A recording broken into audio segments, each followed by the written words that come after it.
Hello guys, welcome back. Let's review what we learned in lecture 2 and then start our new lecture. At first, I want to import numpy as np and create a list. My list equals 1, 2 and 3, and then I convert my list to an array. numpy.array my list, and I print it out. Let's see what is the result. Now you can see it is one-dimensional vector, and we learn how we can create a two-dimensional matrix. So I create a variable with name of matrix is equal 1, 2 and 3 and 4, 5 and 6, and type np.array. I put matrix in front of array, and now I print it out and I see I have two-dimensional matrix. It's all we learn in lecture 2, and let's start lecture 3. In this lecture, I want to talk about some methods we have in numpy, but built-in methods in numpy are a lot. We can't cover all of them, but we talk about some of the most important methods we can use and is necessary to learn. The first built-in method I want to talk about is arange. Arange with one R, and I type it np.arange.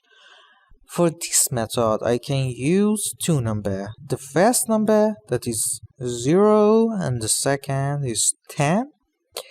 And I print it out to see the result and talk about it. This built-in method returns some number.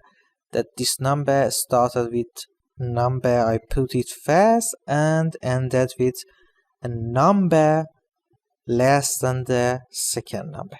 You can see it started with 0 and ended with 9. If I put third number, I put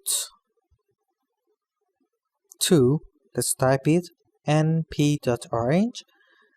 Started with 0 and the second number is 10 and the third number is 2. This 2 says the space between my numbers should be 2. So I have 0, 2, 4, 6 and 8. The next method I want to talk about is zeros. This method returns some of zeros. If I type np.zeros and I put 3 in parentheses, it returns 3 zeros. These zeros are float, and I have one-dimensional vector.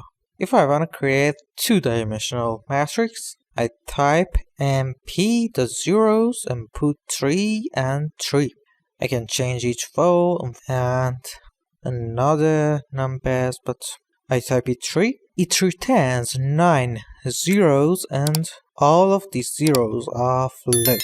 We have another method that return same number. We call it ones.